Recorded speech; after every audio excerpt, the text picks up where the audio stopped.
तो आज हम लोग जो है इलेक्ट्रोस्टैटिक्स का 6वां लेक्चर बनाने जा रहे हैं। ठीक है, तो उसमें हम लोग वैद्युत तीव्रता के बारे में डिस्कस करेंगे। तो डिस्कस करेंगे वैद्युत तीव्रता। ठीक है, तो वैद्युत तीव्रता तो हम लोग ने पिछले क्लास में डिस्कस किया था। हमने कहा था कि अगर मान लीजिए ये कोई चार्ज क्या हो, क्यू हो, ठीक है, और यहाँ से आर डिस्टेंस पे एक हम लोग क्या रख देते हैं, क्यू नॉट का टेस्ट चार्ज रख देते हैं। और टेस्ट चार्ज हमेशा कैसा होता है, पॉजिटिव होता है। टेस्ट चार्ज हमेशा पॉजिटिव होता है। अब इस चार्ज का हमको क्या देखना है, इलेक्ट्रिक फील्ड देखना है। ठीक है, तो जब इलेक्ट्रिक फील्ड देखते हैं तो ऐसे हम लोग लिखते हैं 1/4 एप्सिलॉन नॉट क्यू अपॉन यहाँ से जो इसका डिस्टेंस रहेगा आर, तो ये हो गया आर का स्क्वायर, आर 1 से 2 का यूनिट वेक्टर। इस तरीके से हम लोग इलेक्ट्रिक फील्ड को निकालते हैं। अब हम ये कह रहे हैं, और ये हो जाती है उसकी वैद्युत क्षेत्र की तीव्रता, इसमें कितनी तीव्रता है वो इसे हम लोग फाइंड आउट कर लेते हैं, कैलकुलेट कर लेते हैं। अब हम आपको बताना चाह रहे हैं कि सपोज मान लीजिए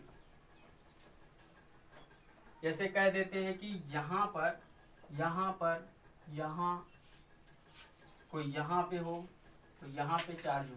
सपोज मान लीजिए ये Q1 चार्ज है, ये Q2 चार्ज है, ये Q3 चार्ज है, ये क्या है, Q4 चार्ज है,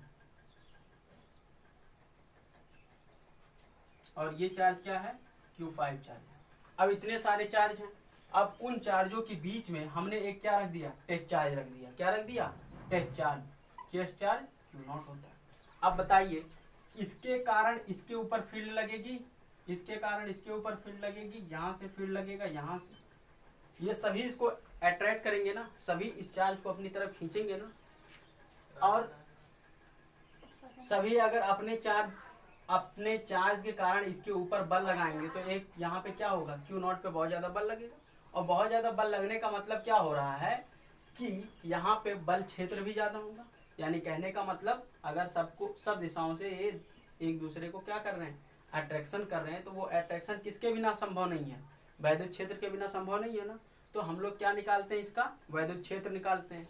तो सबसे पहले जैसे मान लीजिए यहाँ से इसकी दूरी जो है R1 वेक्टर हो जाए, यहाँ से R2 वेक्टर हो जाए, ठीक है, यहाँ से R3 वेक्टर हो गया, ये R4 वेक्टर हो गया, ये R5 वेक्टर हो गया। ठीक है, तो अब हमको जो है इस पॉइंट पे क्या निकालना है, वैद्युत क्षेत्र की तीव्रता निकालनी है। तो हम लोग क्या कहेंगे, E1 वेक्टर पहले निकाल लें। तो 1/4 एप्सिलॉन नॉट Q1 और यहाँ से डिस्टेंस R1 R1 वेक्टर का यूनिट वेक्टर। ठीक है, अब यहाँ से दूसरे पॉइंट का अगर हमको निकालना हो तो 1/4 epsilon not Q2 R2 vector का यूनिट वेक्टर। उसी तरीके से E3 वेक्टर निकालेगा 1/4 epsilon not Q3 R3 vector, इन सब का मॉड का स्क्वायर रहेगा, डिस्टेंस का स्क्वायर होता है, और उसके बाद R3 वेक्टर का यूनिट वेक्टर। ऐसे आप जितने भी पॉइंट चार्जेस होंगे, ठीक है, उन सब को जो है आप En तक अगर पॉइंट चार्ज होंगे तो उसका आप जो है इस तरीके से इलेक्ट्रिक फील्ड निकाल सकते हैं। Q1 चार्ज हो तो उसका डिस्टेंस Rn कुछ भी हो सकता है, ठीक है, Rn का। तो इन सब को ऐसे एक पॉइंट पे अगर आपको इन सब का क्या निकालना है, वैद्युत क्षेत्र की तीव्रता, तो आप कह सकते हैं ना ER यानी रिजल्टेंट बराबर E1 vector, E2 vector, E3 vector dot dot dot E vector. आया समझ में। इस तरीके से आप टोटल रेजिस्टेंस परिणामी जो है वैद्युत क्षेत्र की तीव्रता निकाल सकते हैं। कब, जब एक या दो से अधिक चार्जेस हों तो आप वैद्युत क्षेत्र की तीव्रता वेक्टर एडिशन के थ्रू आप निकाल लेंगे। आया समझ में। अब इससे रिलेटेड हम आपको प्रॉब्लम्स का डिस्कस कर देंगे और उसके ऊपर कई सारे क्वेश्चन को लगवा देंगे। देखिए,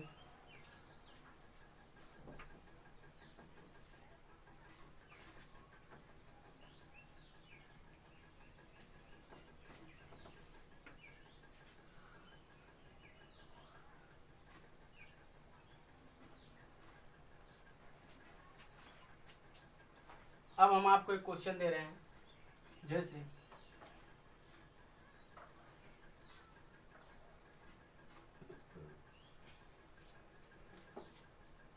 ये हमने एक चार्ज लिया, एक स्क्वायर लिया, यहाँ पे हमने लिख दिया क्या, पॉजिटिव चार्ज Q, यहाँ पे पॉजिटिव चार्ज Q, ठीक है, यहाँ पे नेगेटिव चार्ज Q, यहाँ पर नेगेटिव चार्ज Q, ठीक है। और ये क्या है, स्क्वायर है, तो अगर स्क्वायर है तो यहाँ से इसका एरिया सॉरी लेंथ कितना हो गया, A यूनिट।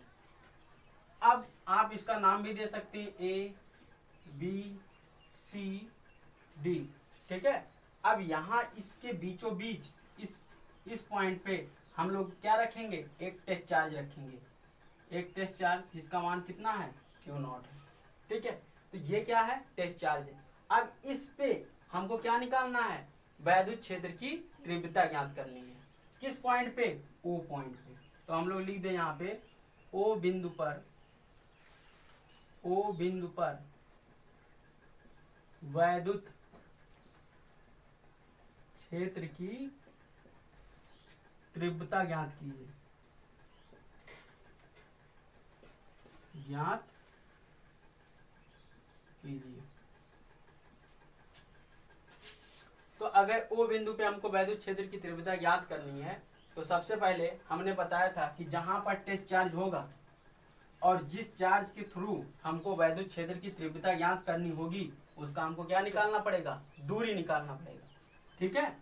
तो सबसे पहले इस पॉइंट को हम जोड़ देते हैं, और यहाँ से लेके यहाँ तक की जो दूरी होगी उसको जोड़ देंगे, यहाँ से यहाँ तक की ये जो दूरी होगी उसको जोड़ देंगे, यहाँ से यहाँ तक की दूरी को अगर हम याद कर लें तो बताइए हम लोग वैद्युत क्षेत्र की तीव्रता निकाल सकते हैं कि नहीं निकाल सकते हैं। अच्छा, अब ये देखिए ये टेस्ट चार्ज है और ये पॉजिटिव चार्ज है, तो बताइए इसमें बड़ा कौन चार्ज होगा, प्लस Q चार्ज बड़ा होगा और Q नॉट चार्ज छोटा होगा कि नहीं होगा। तो बताइए अट्रैक्शन जो होता है हमेशा पॉजिटिव चार्ज जो होता है वो आउटसाइड जाता है कि नहीं जाता है, बाहर की तरफ जाता है ना। तो वैद्युत क्षेत्र जो आएगा वो किस तरफ आएगा, इस तरफ आएगा ना, क्योंकि ये चार्ज क्या है, स्मॉल है, और ये चार्ज क्या है, बड़ा है। अच्छा, अब यहाँ पे देखिए प्लस चार्ज है और ये नेगेटिव चार्ज है, तो वैद्युत का क्षेत्र किधर आएगा, इस तरफ आएगा कि नहीं आएगा, आएगा। और यहाँ पे देखिए तो वैद्युत क्षेत्र इस तरीके से आएगा, यहाँ पॉजिटिव चार्ज है तो ये इस तरीके से। तो सबसे पहले हम इन पॉइंट चार्ज को निकाल लेते हैं। तो बताइए ये जहाँ पे होगा इसकी दूरी कितनी होगी, तो बताइए AO का जो दूरी हो जाएगा वो कितना हो जाएगा, बताइए √2 इंटू A/2 होगा कि नहीं होगा। भाई यहाँ से लेके यहाँ तक का क्या होता है, विकर्ण होता है, विकर्ण की लंबाई कितनी होती है, √2 इंटू साइड, ठीक है। उसके बाद यहाँ सेंटर में है तो यानी ये बीचों बीच है, इसको हम लोग 2 से भाग कर देंगे तो इतनी दूरी AO का दूरी निकल जाएगा। अच्छा, इसको हम लोग लिख कैसे सकते हैं, इसको लिख सकते हैं 2 इंटू A और 2 को ऐसे लिख सकते हैं ना, कैंसिल आउट हुआ तो दूरी AO बराबर कितना हो गया, √2। अच्छा बताइए इसको वेक्टर से भी डिनोट कर सकते हैं, तो AO वेक्टर का मॉड वैल्यू जो इन सब की दूरी है वही सब आपस में बराबर है ना, इसको लिख सकते हैं ना BO वेक्टर का मॉड CO वेक्टर का मॉड और DO वेक्टर का मॉड, वैल्यू आपस में बराबर है और वो बराबर किसके है, A√2। समझ में आया। अच्छा, अब हम लोग क्या करते हैं, वैद्युत क्षेत्र निकालते हैं। तो वैद्युत क्षेत्र जब निकालेंगे तो इस पॉइंट पे हम लोग निकालेंगे A से O तक वैद्युत क्षेत्र आया ना, तो इसमें हम लोग वैल्यू क्या रखेंगे, 1/4 पाई एप्सिलॉन नॉट। किसका है, प्लस Q का। डिस्टेंस कितना है यहाँ पर, A√2 का होल स्क्वायर, और यूनिट वेक्टर क्या हो जाएगा, AO का यूनिट वेक्टर, ये 1 नंबर है, ठीक है। और फिर उसके बाद यहाँ से वहाँ A/√2 का यूनिट वेक्टर नहीं लिख सकते, हाँ वहाँ A/√2 का यूनिट वेक्टर, ये तो खुद मैग्नीट्यूड वैल्यू है, ये तो वैल्यू है, डायरेक्शन तो ए ओ होगा ना, इसका यूनिट वेक्टर कैसे होगा? समझ में आया? डायरेक्शन ये है ए से ओ तक का, ये तो डिस्टेंस है।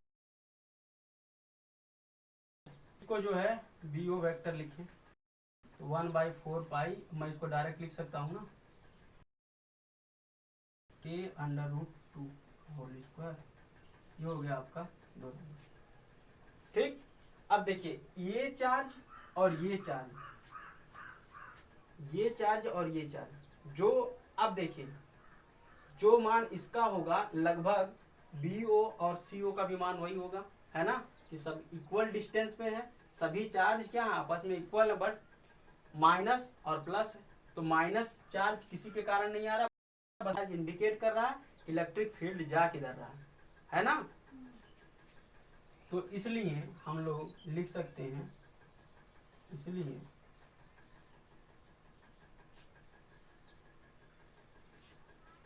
ECO बराबर 1/4 पाई एप्सिलॉन नॉट Q/A√2 का होल स्क्वायर, ये हो गया थर्ड।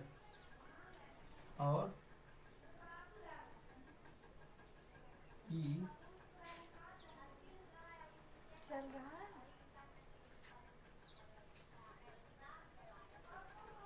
चल तो रहा है,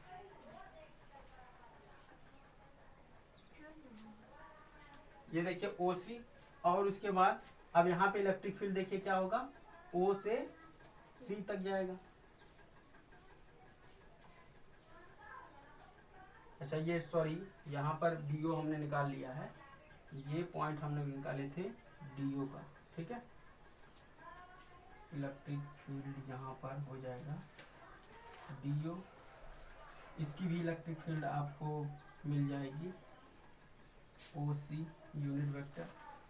अब हम लोग इलेक्ट्रिक फील्ड निकालेंगे किसकी, OB की, OB इलेक्ट्रिक फील्ड, तो 1/4 पाई एप्सिलॉन नॉट, और हो जाएगा चार्ज Q, डिस्टेंस हो जाएगा A√2 का होल स्क्वायर, और उसके बाद हो जाएगा क्या OB का यूनिट वेक्टर, तो ये हो जाएगा आपका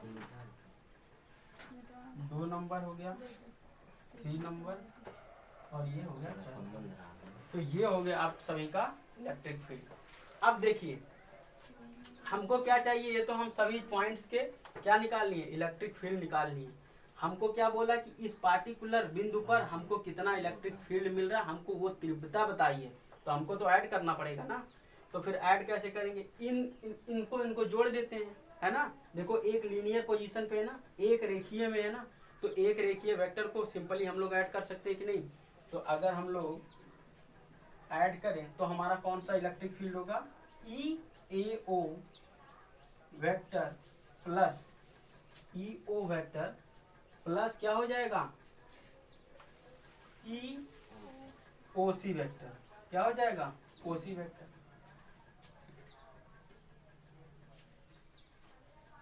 यहाँ पे लिख दे E1 वेक्टर, मतलब इन दोनों को जोड़ देंगे तो कौन सा वेक्टर मिलेगा हमको, E1 वेक्टर। तो E1 वेक्टर किधर आएगा, इस दिशा की तरफ, ये वेक्टर और ये वेक्टर जुड़ जाएगा तो E1 वेक्टर, ये हो जाएगा आपका क्या E1 वेक्टर। E1 वेक्टर बराबर EAO वेक्टर और OC वेक्टर। तो इन सभी को जोड़ देंगे तो हमारा कितना आएगा, देख लीजिए। जब इन सबको हम लोग जोड़ देंगे तो आ जाएगा, दोनों का मैग्नीट्यूड आपस में बराबर है ना, तो यहाँ पे 2 रख देंगे, 1/4 पाई एप्सिलॉन नॉट Q/A√2 का होल स्क्वायर। अब यहाँ पे वेक्टर क्या हो जाएगा, AC वेक्टर हो जाएगा कि नहीं, यहाँ से लेके यहाँ तक का, है कि नहीं, इन्हीं सबको हम लोग जोड़े हैं।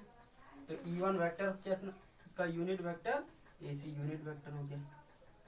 तो ये हो गया आपका 5वां नंबर केस।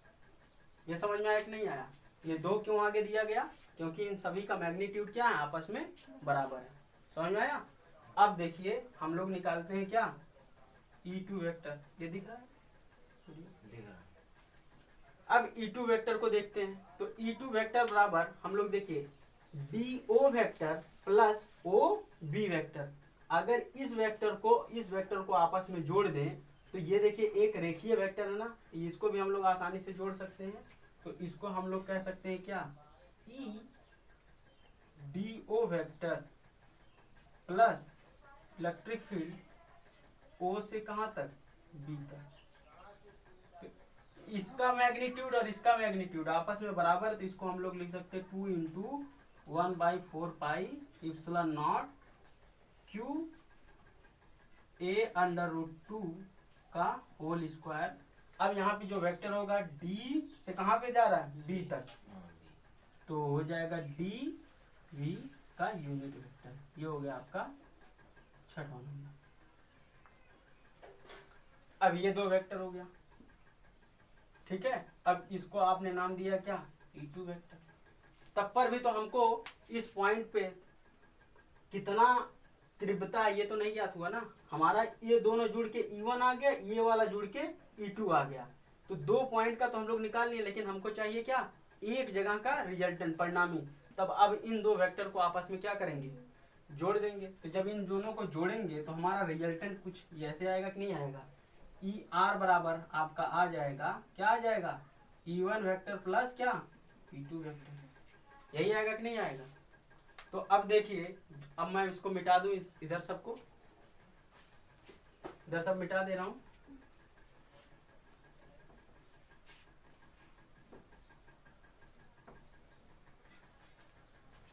अब हमको ओ बिंदु पर हमको क्या निकालना है, इलेक्ट्रिक फील्ड निकालना है, ठीक है। तो इन दो वेक्टर को क्या करना पड़ेगा, ऐड करना पड़ेगा। तो ओ बिंदु पर, ओ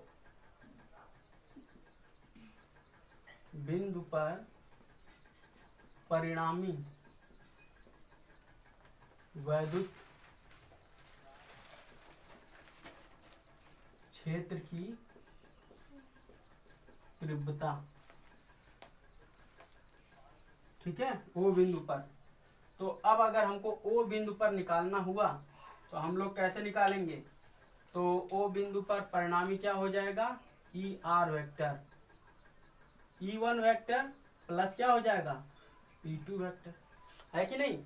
अब हमको क्या करना है, इसका परिणामी वेक्टर निकालना है। तो जब परिणामी वेक्टर निकालते हैं तो हम लोग क्या लगाते हैं, मॉड लगाते हैं। और जब मॉड लगाते हैं तो हमको क्या मिलता है, E1 का स्क्वायर प्लस 2 E1 का मॉड, E2 का मॉड, उसके बाद क्या, कॉस थीटा। यही होता है कि नहीं परिणामी।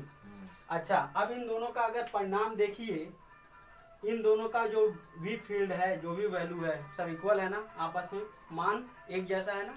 तो हम लोग कह सकते हैं ना, E1 वेक्टर का मॉड इक्वल टू क्या, E2 बराबर हम लोग क्या, E लिख सकते हैं कि नहीं, लिख सकते हैं।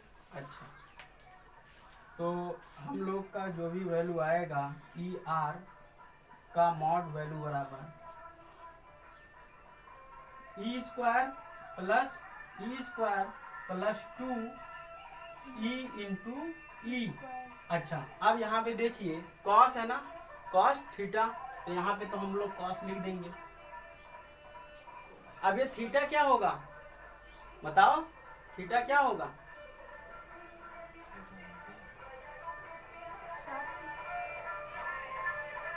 बताइए, कॉस क्या होगा, गलत जवाब। देखो, अगर कोई वृत्त हो, सॉरी, ये स्क्वायर होता है, स्क्वायर को अगर आप यहाँ से इंटरसेक्ट करते हैं तो ये 90 डिग्री का होता है। तो इसका आधा कितना हुआ, 45। इधर से भी आपने इसको इंटरसेक्ट किया तो इधर भी कितना हो गया, 45 ना। अच्छा, इसके बीच में ये जो होगा वो कितना होगा, 90 डिग्री ना, क्योंकि क्या बन रहा है, ट्रायंगल ना। तो ये कितना हुआ, 90 डिग्री का हुआ कि नहीं हुआ, हुआ ना। तो ये हुआ, और ये एंगल कितना हुआ, 90 डिग्री का। तो इसलिए यहाँ का जो एंगल होगा वो कितना होगा, 90 डिग्री। ये एंगल कितना हो जाएगा, 90 अंश का होगा कि नहीं होगा। तभी तो 90 90 90 90 360 होगा ना। तो अब हम लोग का ये जो कॉस हो जाएगा, कॉस कितना हो जाएगा, 90 डिग्री का। तो जब cos 90 की वैल्यू कितनी होती है 0, तो हम लोग को क्या मिलेगा ई आर का मॉड वैल्यू बराबर 2 ई स्क्वायर। ठीक है, इसको हम लोग सॉल्व करके लिख दें क्या, √2 इंटू क्या ई का मान E1 E2 के मॉड वैल्यू के बराबर है। तब बताइए ई आर वेक्टर का मॉड वैल्यू, ये तो हो गया √2, ई का मान आप लोग का क्या आया था, देखिए ये है ना मॉड वैल्यू, तो ये हो गया 2 1/4 पाई एप्सिलॉन नॉट, ये हो गया Q और ये हो गया A√2 का होल स्क्वायर। तो जब इसको सॉल्व कीजिएगा तो √2 इंटू 2 1/4 पाई एप्सिलॉन नॉट, अब ये √2 ऊपर चला जाएगा तो बचेगा क्या 2 इंटू क्यू अपॉन ए स्क्वायर। इसको आप लोग सॉल्व कर लीजिएगा, 2 2 4 √2 1/4 pi epsilon naught Q upon क्या स्क्वायर, ये हो गया क्या ई आर का वैल्यू। आया समझ में? तो आप लोग को ऐसे फील्ड में करना क्या रहेगा, यहाँ पे देखिए हमने चार्ज दिया है Q Q माइनस Q, तो पहले यहाँ से लेके यहाँ तक का निकाल लीजिए, यहाँ से लेके यहाँ तक का इलेक्ट्रिक फील्ड निकाल लीजिए, सभी जगह से इलेक्ट्रिक फील्ड निकाल लीजिए। अब देखिए जब यहाँ का इलेक्ट्रिक फील्ड यहाँ का इलेक्ट्रिक फील्ड आपस में ऐड हो जा रहा है लीनियरली, निकल गया, जब दो इलेक्ट्रिक फील्ड निकल गया E1 E2, तो इन दोनों का रिजल्टेंट क्या होगा उसको हम लोग निकालेंगे। तो हम लोग देखते हैं कि अगर कोई स्क्वायर होता है क्यों होता, हमने उसको बता भी दिया। आया समझ में? चलिए इसको नोट कर लीजिए, जो है इलेक्ट्रिक फील्ड कैसे निकाले जाते हैं।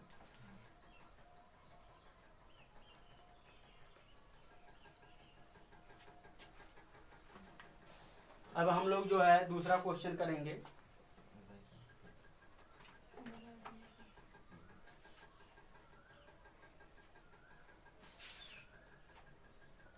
तो इसको मैं मिटा दे रहा हूं।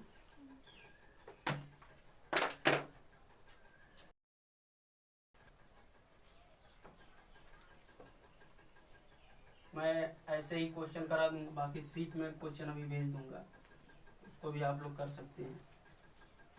एक क्वेश्चन और मैं डिस्कस कर दे रहा हूं। देखो हमने अब क्या किया, यहाँ पे एक ट्रायंगल लिया, ठीक है, और ये कैसा ट्रायंगल है, समबाहु त्रिभुज। क्या है ये, समबाहु त्रिभुज। कॉन्सेप्ट समझिए।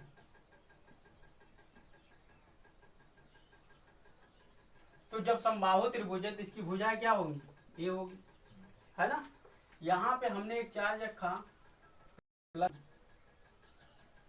क्या हमने चार्ज रखा प्लस Q, यहाँ पे हमने एक चार्ज रखा माइनस Q, क्या रखा माइनस Q। अब हमको क्या करना है, इस पार्टिकुलर पॉइंट पे इलेक्ट्रिक फील्ड निकालना है, यानी वैद्युत क्षेत्र की तीव्रता ज्ञात करनी है। और किस बिंदु पर, शीर्ष बिंदु पर। तो हमको जिस बिंदु पर भी वैद्युत क्षेत्र की तीव्रता ज्ञात करनी पड़ेगी, वहां पे हम लोग क्या रखेंगे, टेस्ट चार्ज रखेंगे, इकाई चार्ज, ठीक है। तभी हमको पता चलेगा वहां पे कितनी उसकी इलेक्ट्रिक फील्ड है। तो जब हम यहाँ पे टेस्ट चार्ज रखेंगे तो बताइए ये पॉजिटिव है ना, और ये इससे बड़ा, ये बड़ा चार्ज है, ये इससे छोटा है, और इससे ये माइनस में लगा हो तो इससे छोटी वैल्यू ये। तो जो हमारा जो चार्ज होगा पॉजिटिव है तो ये आउटवर्ड जाएगा कि नहीं जाएगा, ठीक। और ये नेगेटिव, ये पॉजिटिव है उसके कंपैरिजन में, इसके कंपैरिजन में ये पॉजिटिव है, तो इलेक्ट्रिक फील्ड किधर आएगी, ये इधर आएगा ना। तो हम पार्टिकुलर पॉइंट पे इलेक्ट्रिक फील्ड निकालना है। तो हमने कहा इसका कह दिया A B और इसको क्या कह दिया C। तो हम लोग जब निकालेंगे इलेक्ट्रिक फील्ड तो ये हमारा क्या आएगा, EAC वेक्टर, ये दिख रहा है, AC वेक्टर आएगा। और यहाँ से जब हम लोग इलेक्ट्रिक फील्ड को निकालेंगे तो ये हमारा आएगा क्या, ई सी वी वेक्टर, यही आएगा कि नहीं आएगा। तो पहले हम लोग निकाल लें क्या, ई ए सी वेक्टर। तो हमारा फॉर्मूला क्या कहता है, 1/4 पाई एप्सिलॉन नॉट, जो चार्ज है वो क्या है Q, और यहाँ से इसका डिस्टेंस क्या है ए का स्क्वायर। क्यों ए है, हमने कहा कि ये समबाहु त्रिभुज है और इसकी भुजा क्या है ए का। समझ में आया। यूनिट वेक्टर क्या हो जाएगा, यूनिट वेक्टर। अब हमको क्या करना है, इस पार्टिकुलर पॉइंट, इस पॉइंट ये माइनस चार्ज के कारण जो वैद्युत क्षेत्र की तीव्रता आएगी उसको ज्ञात कर लेना है। तो E C V vector 1/4 epsilon naught Q A square, यहाँ से भी डिस्टेंस क्या होगा ए स्क्वायर होगा। क्यों ए स्क्वायर है, क्योंकि ये क्या है समबाहु त्रिभुज। अब हमारा क्या हो गया, मिला क्या इसको, सी वी का यूनिट वेक्टर। हमको इस पॉइंट पे टोटल चार्ज निकालना है ना, हमको इस पॉइंट क्षेत्र की तीव्रता ज्ञात करनी है ना। तो हमको तो दो मिल गए, अब इनको दोनों को क्या करना पड़ेगा, ऐड करना पड़ेगा। तो हम लोग कहेंगे क्या, ई आर वेक्टर बराबर क्या, ई ए सी वेक्टर प्लस क्या, ई सी वी वेक्टर। अब हमको तीव्रता का मान याद करना है। अगर हमको तीव्रता का मान याद करना रहेगा तो ई आर वेक्टर मॉड, और जब मॉड लगाते हैं तो बताइए क्या हमको मिलता है, ई ए सी वेक्टर का स्क्वायर, मॉड का स्क्वायर, मॉड का square plus E C V का मॉड का square plus 2 E A C का mod value plus into E C V का मॉड वैल्यू, और क्या होता है कॉस थीटा होता है। यही होता है कि नहीं होता, होता है। अब यहाँ पे देखो इन सब की मॉड वैल्यू आपस में बराबर है कि नहीं है। तो जब मॉड वैल्यू बराबर है तो आप क्या कह सकते हैं, ई ए सी वेक्टर का mod value equal to E C V की मॉड वैल्यू बराबर ई वेक्टर के बराबर। ठीक है, तो सी वी ए सी के लिखने के जगह पे हम लोग इसको ई मान के चलते हैं, है कि नहीं, सॉल्व करने में आसानी होगा। तो देखिए ई आर वेक्टर बराबर E square plus E square 2 E into ई, ये हो गया क्या कॉस। अब कितना होगा, एंगल कितना होगा बताओ जरा, एंगल 60।